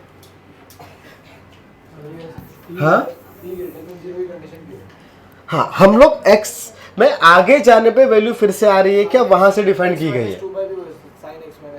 नहीं, द लेंथ हम लोग बात कर रहे हैं वो डिफरेंस की, तो वो डिफरेंस पॉजिटिव है क्या, ठीक है, वो एक ही बात है। वो आप ये सोचो कि अगर मैंने यहाँ पे माइनस रखा तो अगले बार x के पास ऑलरेडी x - t था, तो हम जो बात कर रहे हैं वो लेंथ की बात कर रहे हैं, आप ऐसा सोच सकते हो। तो वहां पे वो जो पॉजिटिव वाला t है उसमें और खास बात कि x पॉजिटिव चाहिए, ठीक है, और t पीरियड मतलब टाइम पीरियड की, तो नेगेटिव टाइम पीरियड कैसे बोलोगे, पीरियोडिक फंक्शन तो टाइम पीरियड से आया है ना, तो -2 सेकंड का इसका टाइम पीरियड है, वो तो नहीं चलेगा ना, 2 सेकंड ही बोल पाएंगे। हाँ वैसा कहानी है, समझा, पक्का। पूछ लो, डाउट होता है, बहुत लोग बहुत इसमें डाउट आता है, पीरियोडिक में पल्ला ही नहीं बढ़ता।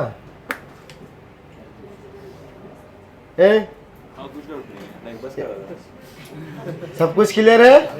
हाँ तो लिखो, 15 मिनट बचा है, हाँ लिख लो।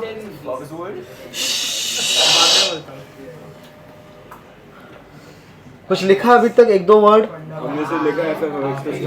If f of x plus t is equal to f of x for all x belongs to the domain of f of x। अरे वही तो लिखा ना, f of x plus t is equal to f of x for all x belongs to the domain of f of x, then f of x is called, yes, then f of x is called periodic function, then f of x is called periodic function,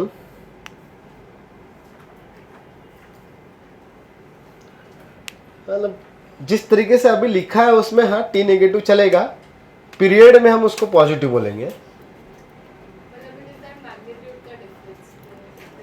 हम बोल सकते हो, हम words में उसको अच्छे से लिख रहे हैं। लिखो अभी क्या लिखा अपन ने, then f of x is called the periodic function and the mod of t,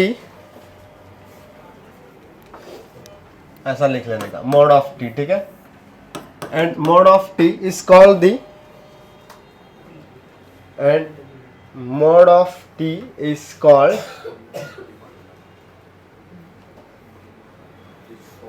the period of f of x,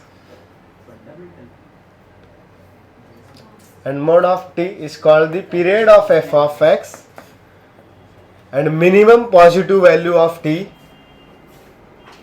and minimum positive value of t, minimum positive value of t is called fundamental period of f of x. Yes, minimum positive value is called fundamental period of. हाँ, अगला point लिखो इसमें, some common periodic functions and their period. Some common periodic functions and their period. Some common periodic functions and their period.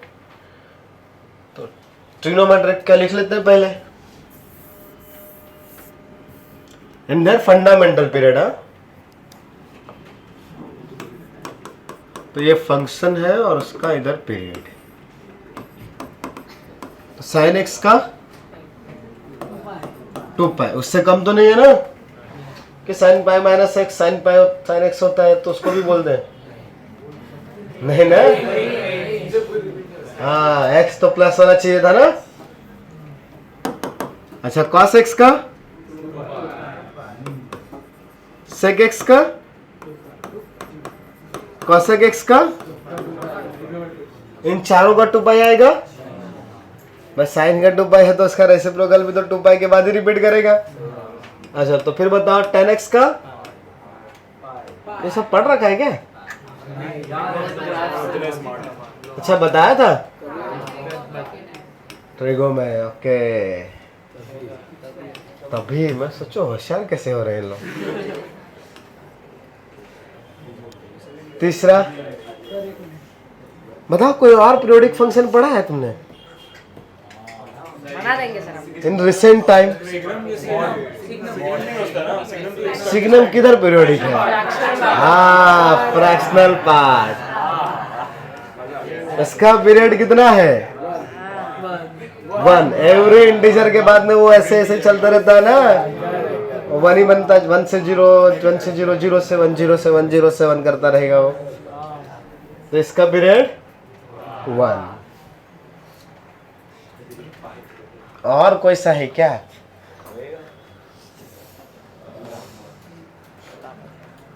याद तो नहीं आ रहा है?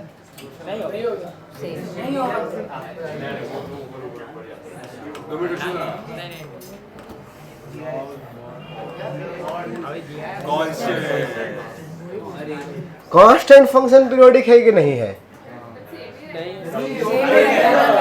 Same रहता है ना. तो let f of x is equal to 3, तो f of x plus t कितना आएगा? 3. तो इसको मैं f of x लिख दूं for every t, every x, sorry, हाँ, फॉर एवरी x ना, फॉर एवरी t ना. तो पीरियोडिक हुआ कि नहीं हुआ? बट t क्या है? अच्छा, 0 पे थोड़ी चेक करते, d शुड बी पॉजिटिव ना. क्या 0.1 पुट करने में शर्म आ रही है? हाँ, टेंडिंग टू 0. बट t तो फंडामेंटल पीरियड थोड़ी पूछा मैंने पूछा कि पीरियड बताओ. तो every real number is the period of constant function. Any number, yes, but fundamental period is not defined. It will be 0+. समझ में आ रहा है? हाँ, तो constant functions are periodic function, but fundamental period is not defined. बात समझ में आई क्या बोला? Very good. लिख लो ये इसके सामने वर्ड्स में भी लिख लेने का अच्छे से. कांस्टेंट के लिए, constant functions are periodic function but their fundamental periods are not defined. अबे कुछ भी पुट करो तो उसका उस वैल्यू तो सेम आएगी. वैल्यू सेम आई तो पीरियड हुआ कि नहीं? पीरियोडिक हुआ या नहीं हुआ? हुआ. समझ में आ रहा है? हाँ, अगला point.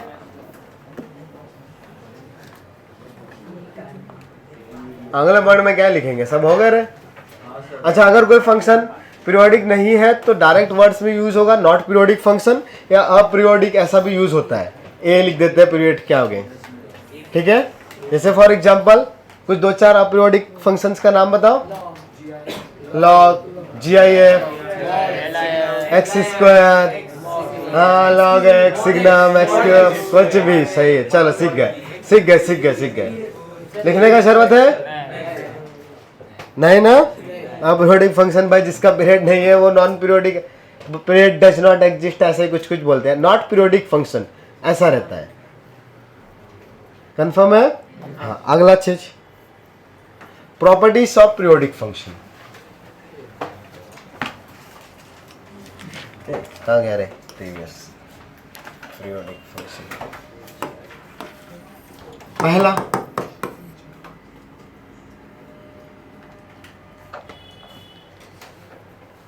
if f of x has period t, पहला नहीं इसके नीचे पहला, if f of x has period equal to t then period of, if f of x has period of, if f of x has period equal to t then period of, पहला f of t into x, t sorry f of a into x, t by a,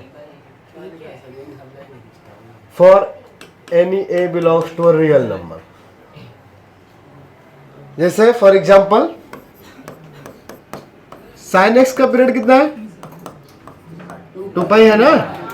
अच्छा तो sign अगर मैंने किया 3x तो ये sine 3x plus 2 pi will be sine 3x ना। तो मैंने f ऑफ x था ना ये, तो बताओ यहां पे ये क्या लिखा हुआ है, f ऑफ x प्लस 2 पाई या कुछ और?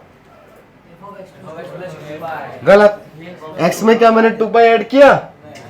नहीं, तो मैंने x में क्या ऐड किया है,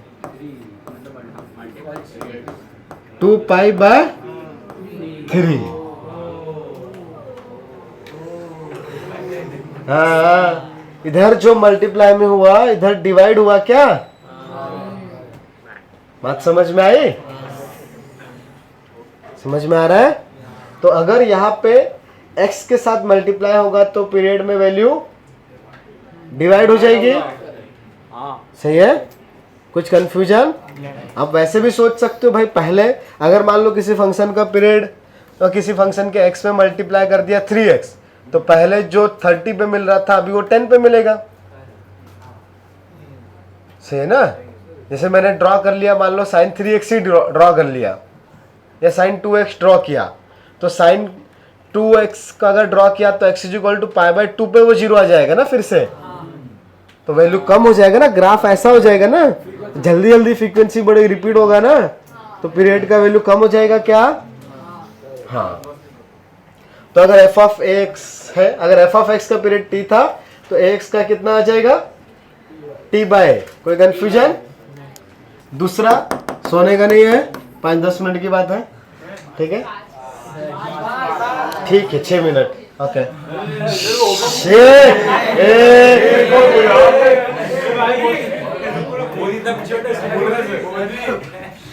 चुपचाप लिखना होगा। 15 मिनट जल्दी छुट्टी मिल रही है, खुशी मनाओ तो नहीं। अच्छा yes, c into f of x plus b का पीरियड क्या आएगा? सेम ही रहेगा t। यहाँ पे x में आप 2 पाई ऐड करोगे, b तो साइड में रहेगा ना, उसका तो कुछ फर्क ही नहीं पड़ रहा है। अगर मुझे कुछ करना है f of x plus T, तो यहाँ पे जैसे साइन का है मैंने लिख दिया 2 साइन x प्लस 3, तो क्या ये 2 पाई बाय 3 या 2 पाई माइनस 3 पे रिपीट करेगा? यहाँ पे मुझे वापस क्या लिखना पड़ेगा, 2 पाई प्लस x प्लस 3 ना, तभी तो वापस x प्लस 3 आएगा। तो यहाँ तो कुछ फर्क नहीं पड़ रहा है, तो x के साथ अगर कुछ मल्टीप्लाई नहीं हो रहा है, y के साथ हो रहा है, तो उसके रेंज में इफेक्ट पड़ेगा। बट पीरियड पे कुछ फर्क नहीं पड़ेगा, कुछ इफेक्ट नहीं पड़ेगा।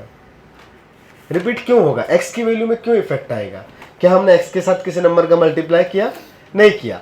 अगर मैंने एक्स में डायरेक्ट कुछ एडिशन या माइनस किया तो कंप्लीट ग्राफ शिफ्ट होगा राइट या लेफ्ट, बट वो टाइम पीरियड कम नहीं होगा। जैसे हमने साइन का ग्राफ बनाया है और फिर sine x plus pi by 4 का ग्राफ बना दिया, तो ऐसा थोड़ी ना होगा कि वो ऐसा हो जाएगा। उसका विड्थ तो कम नहीं होगा, सेम ही रहेगा। रिपीटिंग इंटरवल तो सेम ही आएगा ना। बात समझ में आ रही है? ऊपर से तो नहीं जा रहा ना? Very good. तो जब तक हमने x में किसी नंबर का मल्टीप्लाई या डिवाइड नहीं किया तब तक उसका पीरियड चेंज नहीं होगा। तो हम लोग बाहर में अगर कोई नंबर मल्टीप्लाई कर रहे हैं या फिर अंदर में x में कुछ एडिशन कर रहे हैं तो उससे पीरियड में चेंज नहीं आएगा। अच्छा, अगर यहाँ पे भी कुछ ऐड किया होता तो क्या पीरियड में चेंज आता? नहीं, पूरा का पूरा ग्राफ शिफ्ट हो रहा है। क्या उसका एक्स इंटरवल पे कुछ इफेक्ट पड़ा? नहीं, तो पीरियड सेम ही रहेगा। ये पॉइंट में लिख सकते हो। Third,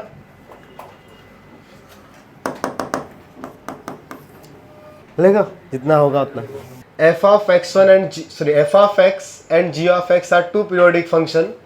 If f of x and g of x are two periodic functions,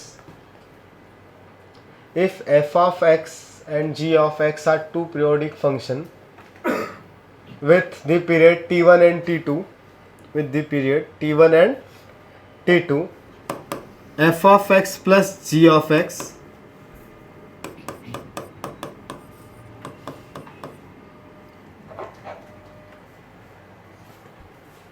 will be periodic or may not be periodic. Then f of x will be periodic or may not be periodic. हमें नहीं पता है होगा कि नहीं होगा, ठीक है। If इसी में कंटिन्यू में, if it is periodic, if it is periodic, then LCM of T1 and T2, then LCM समझते हो, least common multiple, then LCM of T1 and T2, then LCM of T1 and T2 should be defined.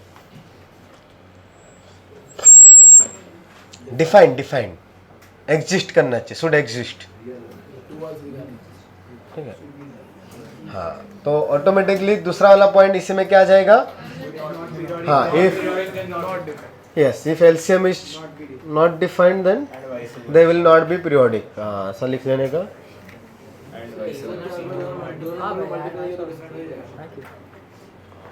लिखो, अभी complete नहीं हुआ। इसी point में नीचे की लाइन में लिखना, if LCM of T1 and T2 is defined, then if LCM of T1 and T2 is defined, then period of f of x plus g of x will be, if LCM of T1 and T2 is defined, if LCM of T1 and T2 is defined, then period of f of x plus g of x will be less than or equal to the LCM of T1 T2.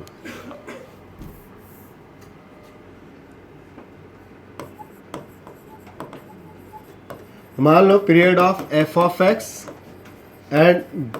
f of x plus g of x t है, then that t will be less than or equal to the LCM of T1 and T2.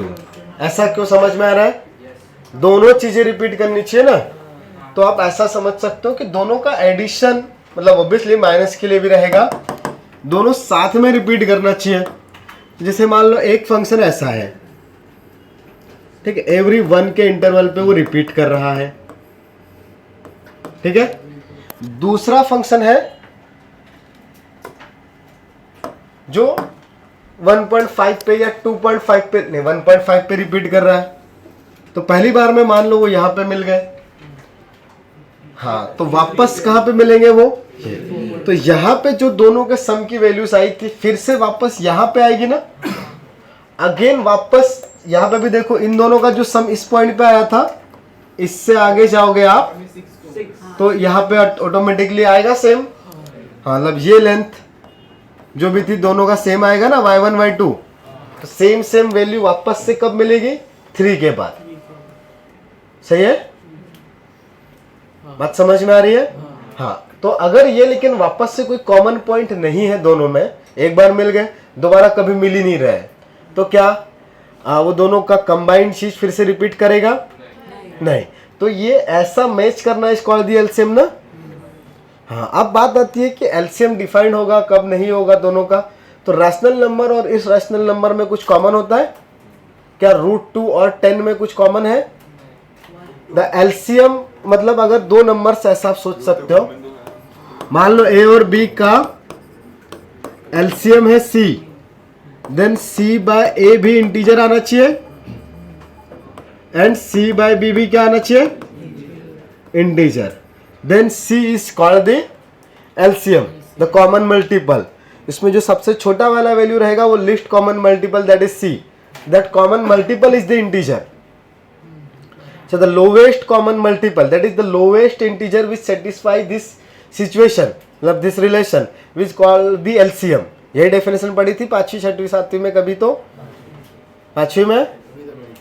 हाँ, तो जैसे √2 और 10 ले लिया, तो √2 और 10 का एलसीएम क्या बोलोगे तुम बताओ? क्या 10√2? हाँ, तुम भाई √2 में कुछ भी मल्टीप्लाई डिवाइड करो अदर देन √2 के टर्म्स, तब तक वो इंटीजर आएगा नहीं। तो एक रैशनल है और एक इर्रेशनल है, तो रैशनल और इर्रेशनल का कभी भी एलसीएम नहीं आएगा। जीरो नहीं, कॉमन मल्टीपल में वो नॉन जीरो वैल्यू चाहिए। ठीक है, जीरो में तो दुनिया सेम ही जाओगी, सारी दुनिया इक्वल टू जीरो। ठीक है। हाँ, अब एलसीएम निकालते, लेकिन तुम लोग को ज्यादा आता नहीं होगा, आता है? चलो बताओ, 1/2, 3/4 बताओ एलसीएम क्या आएगा? 3/2। देखो बोला था ना नहीं आता, अगली बार पढ़ेंगे। चलो आज छोड़ रहा हूँ, पीरियोडिक फंक्शन में और कहानी है, 2-4 क्वेश्चन करेंगे।